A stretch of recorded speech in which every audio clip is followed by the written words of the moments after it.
Hello everyone, today we will discuss about chapter life processes from class 10th science part. So first, what is life processes? All living things perform life processes like growth, excretion, respiration, etc. जितने भी living organisms, जितने भी metabolic processes perform करते हैं उन सबको life processes बोलते हैं और हर एक living organism life processes perform करता है. What is nutrition? Nutrition is a process of taking nutrients from food. जो भी हम खाना खाते हैं वो हमारे अंदर जाके डाइजेस्ट होता है और उससे जो हमारी बॉडी न्यूट्रिएंट्स एब्जॉर्व करती है उस प्रोसेस को बोलते हैं nutrition.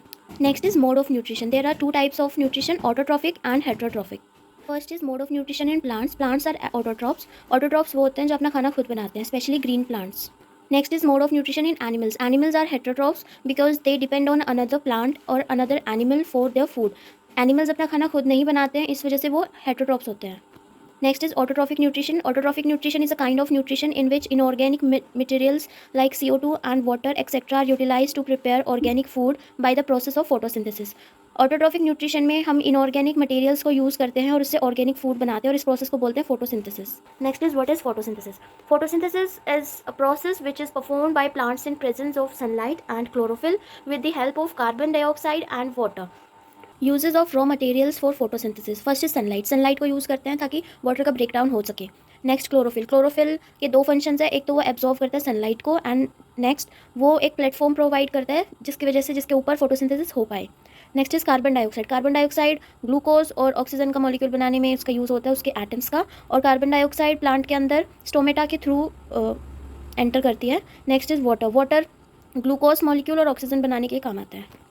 Stomata. Stomatas are tiny pores on the surface of leaves. Leave के सरफेस पे टाइनी पोर्स होते हैं जिनको स्टोमेटा बोलते हैं. इनका फंक्शन होता है exchange of gases and transpiration. Next is heterotrophic nutrition. Heterotrophic nutrition वो एनिमल्स या ऑर्गेनिजम्स परफॉर्म करते हैं जो अपना खाना खुद नहीं बनाते हैं और वो डिपेंड होते हैं दूसरों के ऊपर. हेटरोट्रॉफिक न्यूट्रिशन के तीन टाइप्स हैं, holozoic, saprophytic and parasitic. First is holozoic.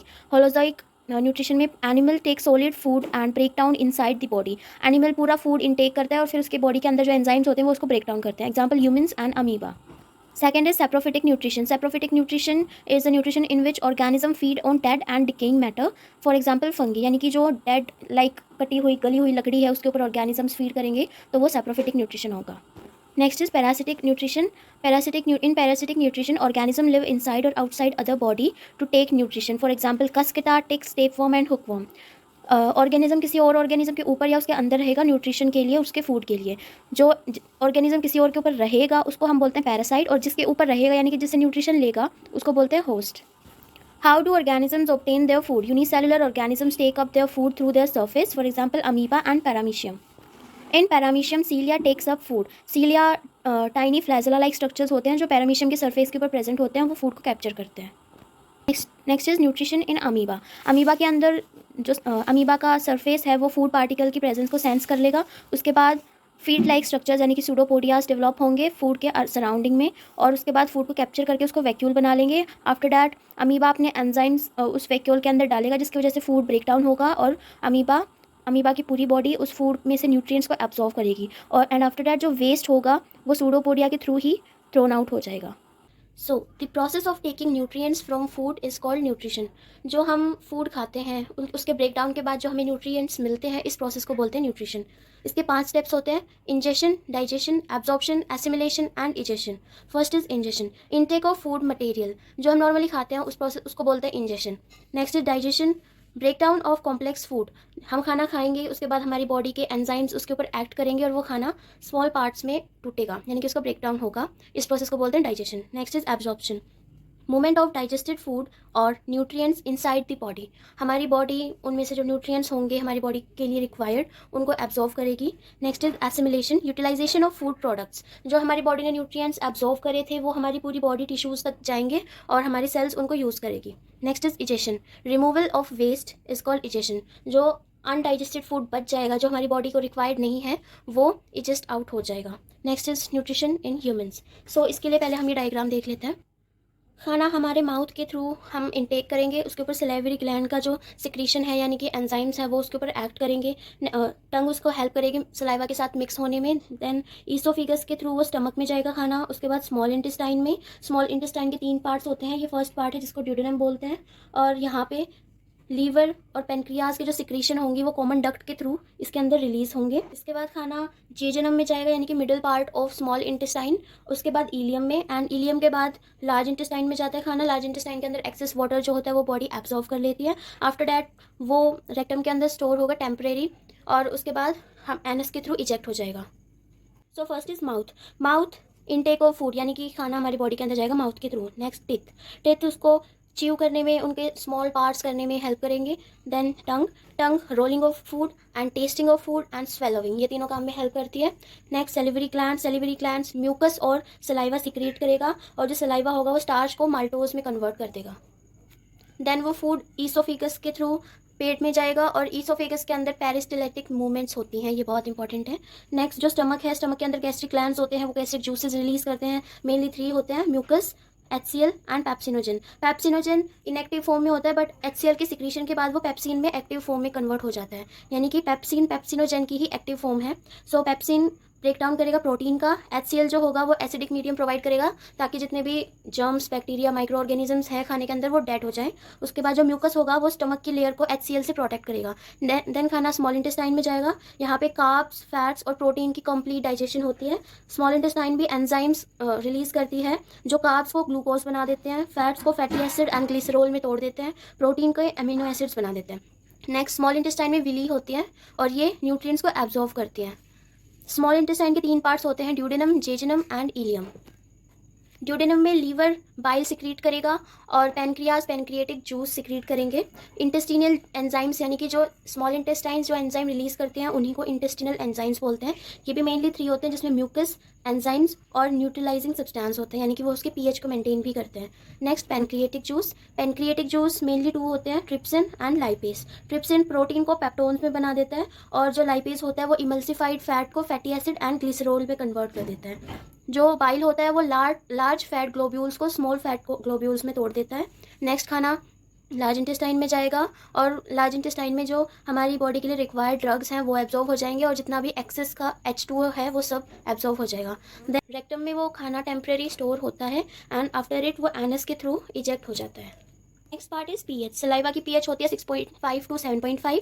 Upper stomach की पीएच होती है 4 टू 6.5। लोअर स्टमक की पीएच होती है 1.5 टू 4। ड्यूडेनम की पीएच होती है 7 टू 8.5। स्मॉल इंटेस्टाइन की पीएच होती है 4 टू 7, एंड लार्ज इंटेस्टाइन की पीएच भी 4 to 7। Respiration in plants. Gaseous exchange occur through stomata in leaves. Leaves के अंदर गैसियस एक्सचेंज स्टोमेटा के थ्रू होता है। स्टेम्स के अंदर लेंटिसेल्स के थ्रू होता है, और जो रूट का सर्फेस होता है उसके थ्रू रूट में एक्सचेंज ऑफ गैसेज होता है। Next terrestrial organism uses atmospheric oxygen. Respiration के लिए जो टेरेस्ट्रियल ऑर्गेनिजम्स है वो एटमॉस्फेरिक ऑक्सीजन को ही यूज़ करते हैं, और एक्वेटिक ऑर्गेनिजम्स है वो वाटर के अंदर डिसॉल्व्ड ऑक्सीजन को यूज़ करते हैं, और वो गिल्स के द्वारा रेस्पिरेशन करते हैं। नेक्स्ट ग्लूकोज के ब्रेकडाउन का पाथवे है। ग्लूकोज 6 कार्बन कंपाउंड होता है, और साइटोप्लाज्म के अंदर ग्लूकोज पायरुवेट में कन्वर्ट होता है, और पायरुवेट 3 कार्बन कंपाउंड है, और उसके साथ एनर्जी भी रिलीज होती है। और उसके बाद अगर पायरुवेट को यीस्ट के अंदर पायरुवेट अगर बिना ऑक्सीजन के रहेगा तो वो ethanol, carbon dioxide and energy बनाएगा। और मसल सेल के अंदर अगर विदा इन एब्सेंस ऑफ ऑक्सीजन पायरुवेट होगा तो वो लैक्टिक एसिड और एनर्जी बनाएगा। और अगर माइटोकॉन्ड्रिया के अंदर प्रेजेंस ऑफ ऑक्सीजन में पायरुवेट की रिएक्शन होगी तो वो carbon dioxide, water and energy बनाएगा। और सबसे ज़्यादा अमाउंट ऑफ एनर्जी इस थर्ड स्टेप में, यानी कि थर्ड वाले मेथड में ही बनती है।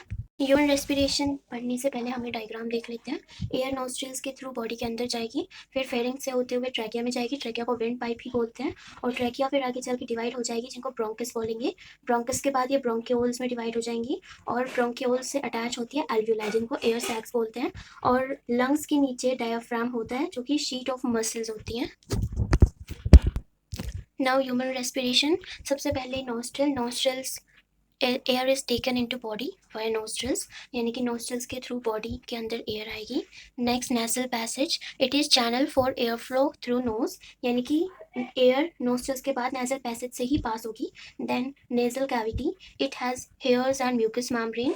It also maintain temperature of inhaled air. It filters air before it reaches the lung, यानी कि जो नेजल कैविटी है उसके अंदर हेयर्स प्रेजेंट होंगे, ताकि कोई बिगर पार्टिकल अगर एयर के अंदर जाएगा तो वो बॉडी के अंदर ना जा पाए, वहीं पे म्यूकस मेम्ब्रेन की वजह से वहीं पे स्टिक हो जाए।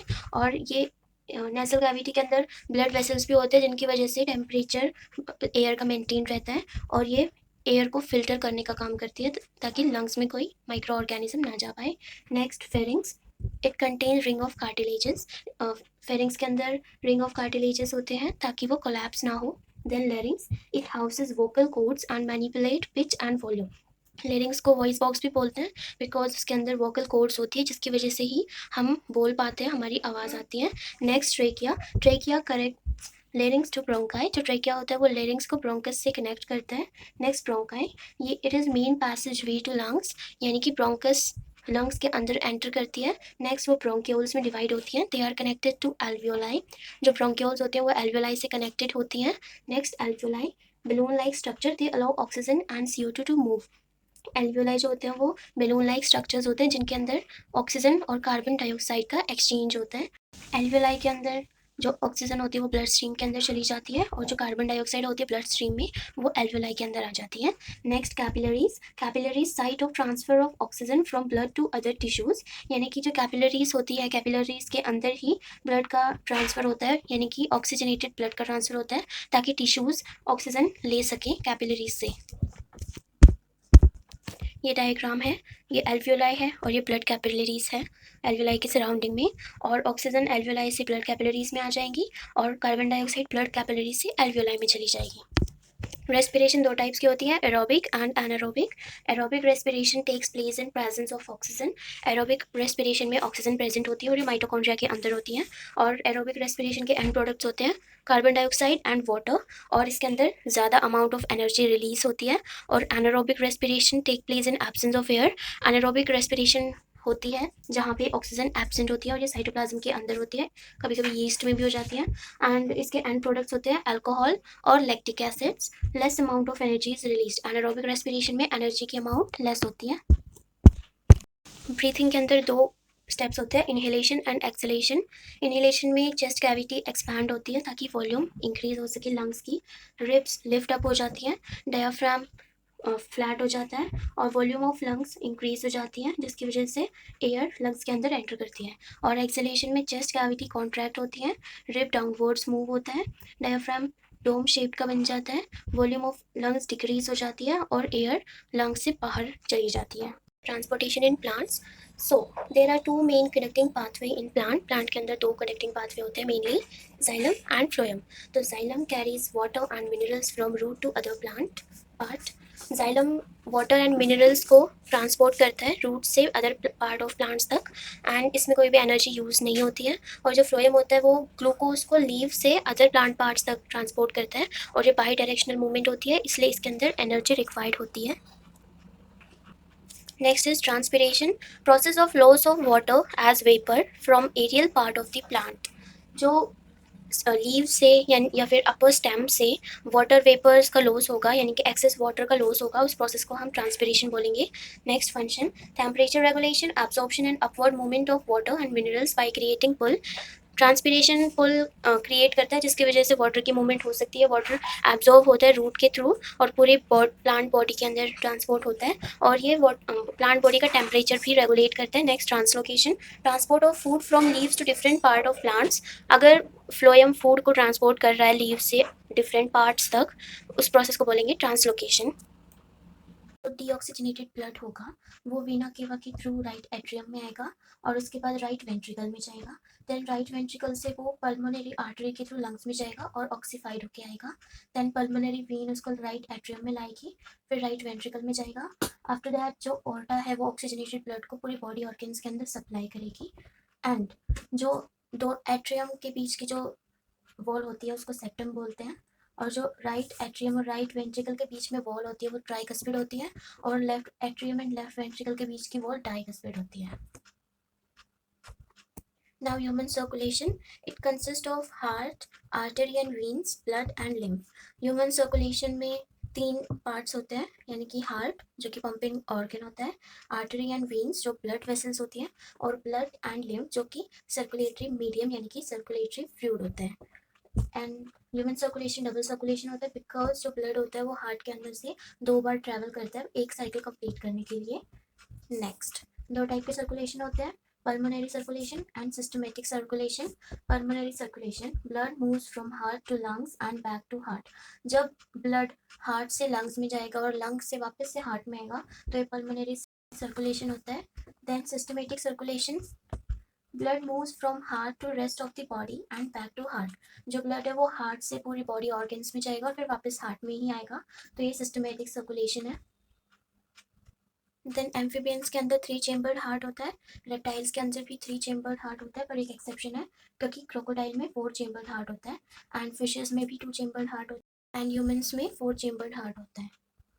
Next, arteries and veins. Arteries carry oxygenated blood from heart to the body. Arteries oxygenated blood को कैरी करती हैं हार्ट से पूरी बॉडी ऑर्गन्स में, एक्सेप्ट पल्मोनरी आर्टरी बिकॉज ये डीऑक्सीजनेटेड ब्लड को कैरी करती हैं. नेक्स्ट, आर्टरीज थिक होती है और वो इलास्टिक होती हैं. ये डीप सीटेड होती है, यानी कि ये स्किन के क्लोज नहीं होती हैं, ये ऑर्गन्स के ज़्यादा क्लोज होती हैं. देन इसको डिस्ट्रीब्यूटिंग वेसल भी बोलते हैं बिकॉज ये पूरी बॉडी के ऑर्गन्स को ऑक्सीजन डिस्ट्रीब्यूट करती है. Next, veins carry deoxygenated blood from body to parts of heart except pulmonary vein. Veins deoxygenated blood को कैरी करती हैं बॉडी के पार्ट से हार्ट तक एक्सेप्ट पल्मोनरी वेन बिकॉज ये ऑक्सीजनेटेड ब्लड को कैरी करती है. देन वेन्स थिन होती है और लेस इलास्टिक होती हैं और वेन सुपरफिशियल होती है, यानी कि हमारी स्किन के क्लोज होती हैं और हम नेक्ड आई से उसको देख सकते हैं. नेक्स्ट, कलेक्टिंग वेसल कहते हैं वेन्स को बिकॉज ये पूरी बॉडी टिश्यू से कार्बन डाइऑक्साइड कलेक्ट करती है. नेक्स्ट, ब्लड कनेक्टिव टिश्यू होता है और ये फ्लूइड होता है, इसका नेचर फ्लूइड नेचर होता है, यानी कि लिक्विड होता है और इसके अंदर सॉलिड कंपोनेंट्स भी होते हैं, आरबीसीज, डब्ल्यूबीसीज एंड प्लेटलेट्स. आरबीसीज में हीमोग्लोबिन होता है जो कि उसको रेड कलर देता है और RBCs oxygen and carbon dioxide को कैरी करती है. नेक्स्ट, डब्ल्यूबीसीज white blood cells antibodies produce करती है और ये डिफेंस मैकेनिज्म परफॉर्म करती है, जर्म्स को एंगल्फ करती है, यानी कि जर्म्स को डाइजेस्ट कर देती हैं. देन ब्लड प्लेटलेट्स ब्लड की कॉटिंग में हेल्प करते हैं. जब हमारे कहीं बॉडी में कट लग जाता है और ब्लड फ्लो रुक नहीं रहा होता है तो उस टाइम पे अगर ब्लड फ्लो रुक नहीं रहा है तो हमारी बॉडी में, हमारे ब्लड में प्लेटलेट्स की काउंट कम है और अगर अच्छे से क्लॉट हो रहा है ब्लड तो यानी कि हमारी बॉडी में प्रॉपर अमाउंट ऑफ प्लेटलेट्स हैं. Functions of blood, transport of gases. हमारा blood carbon dioxide and oxygen को पूरी बॉडी में ट्रांसपोर्ट करता है. देन वेस्ट प्रोडक्ट्स को भी ट्रांसपोर्ट करता है और जो हमारे ग्लैंड्स हार्मोन्स सिक्रीट करते हैं उनको भी पूरी बॉडी में ट्रांसपोर्ट ब्लड ही करता है.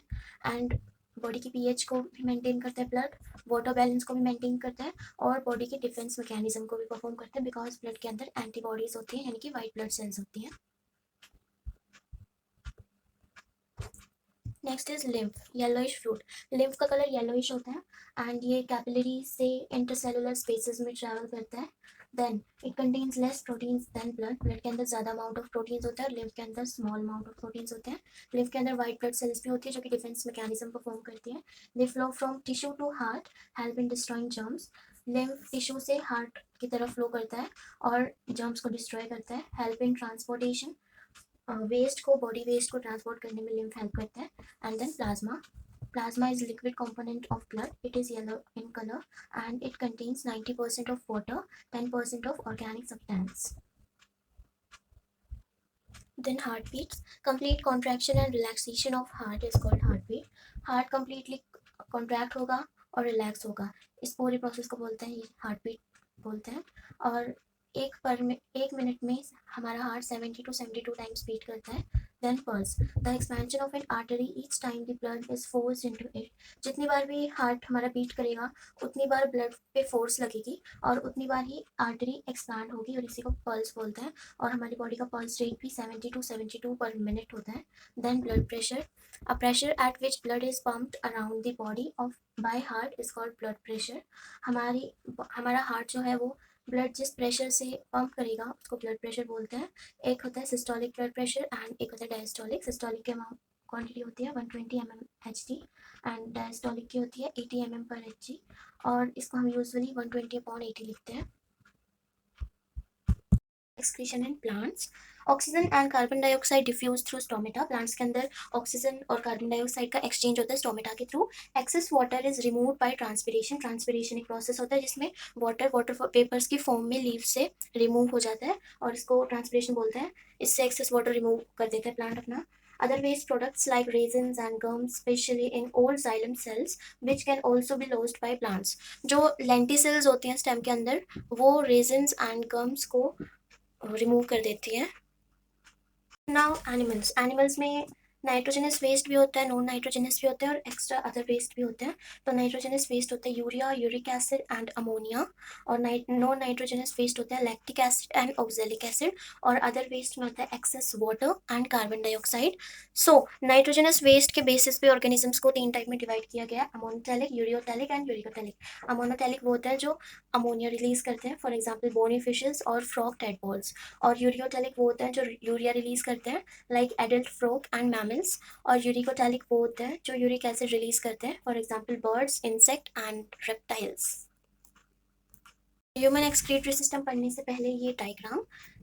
हमारी बॉडी में 2 किडनीज होती हैं और वो renal artery and renal vein से अटैच होती है, जो अनप्योरीफाइड ब्लड को लेके आती है और उसको प्योरीफाई करके पूरी बॉडी पार्ट्स में ट्रांसपोर्ट करती है. एंड देन वो यूरेटर से भी कनेक्ट होती है और यूरेटर किडनी और यूरिनरी ब्लैडर को कनेक्ट करता है. एंड देन ब्लैडर के पास यूरेथ्रा होता है. एंड देन यूरेथ्रा के थ्रू जो हमारी यूरिन है वो एक्सक्रीट आउट हो जाता है. रीनल आर्टरी और रीनल वीन अनप्योरीफाइड ब्लड को किडनी में लाएगी, किडनी प्योरीफाई करेगी और फिर जो वेस्ट होगा वो यूरेटर के थ्रू यूरिनरी ब्लैडर में आएगा और यूरेथ्रा के थ्रू एक्सक्रीट आउट हो जाएगा. Now human excretion, removal of harmful waste from body. Excretion का मतलब ये होता है कि जो हमारी बॉडी के अंदर नॉन अनवांटेड सब्सटेंस है उनको रिमूवल करना.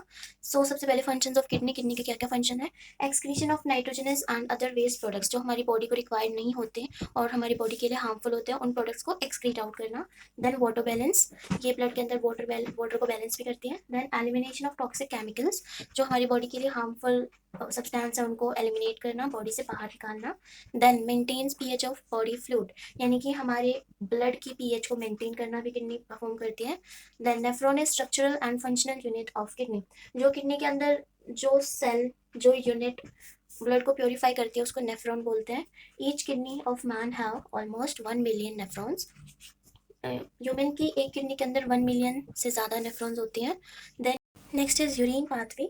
सो सबसे पहले किडनी प्योरीफाई करेगी ब्लड को और जो वेस्ट है वो यूरेटर्स में जाएगा. देन वो यूरिनरी ब्लैडर में स्टोर होगा और उसके बाद यूरेथ्रा के थ्रू एक्सक्रीट आउट हो जाएगा. सो ये एक नेफ्रॉन का स्ट्रक्चर है.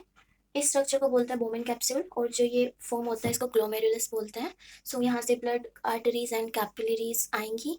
ब्लड के अंदर जो वेस्ट है वो सब बोमेन कैप्सूल में आ जाएगा. देन इस ट्यूब्यूल के अंदर से वो वेस्ट ट्रैवल करेगा और जो आर्टरीज एंड वीन्स है वो इस ट्यूब्यूल को सराउंड करेगी ताकि जो हमारी यूरिन के अंदर जो यूजफुल सब्सटेंसेस हैं लाइक वाटर, सॉल्ट, आयंस, वो सब रीअब्जॉर्ब हो पाए. और उसके बाद जो बिल्कुल वेस्ट मटेरियल बच जाएगा वो कलेक्टिंग डक्ट्स के थ्रू यूरिनरी ब्लैडर में चला जाएगा. देन इसके 2 पार्ट्स होते हैं, glomerular filtration and tubular absorption. So glomerular filtration के अंदर जो वाटर एंड सोल्यूट्स हैं वो ब्लड कैपिलरी से बाहर आ जाएंगे और ग्लोमेरुलर कैप्सूल के अंदर स्टोर हो जाएंगे.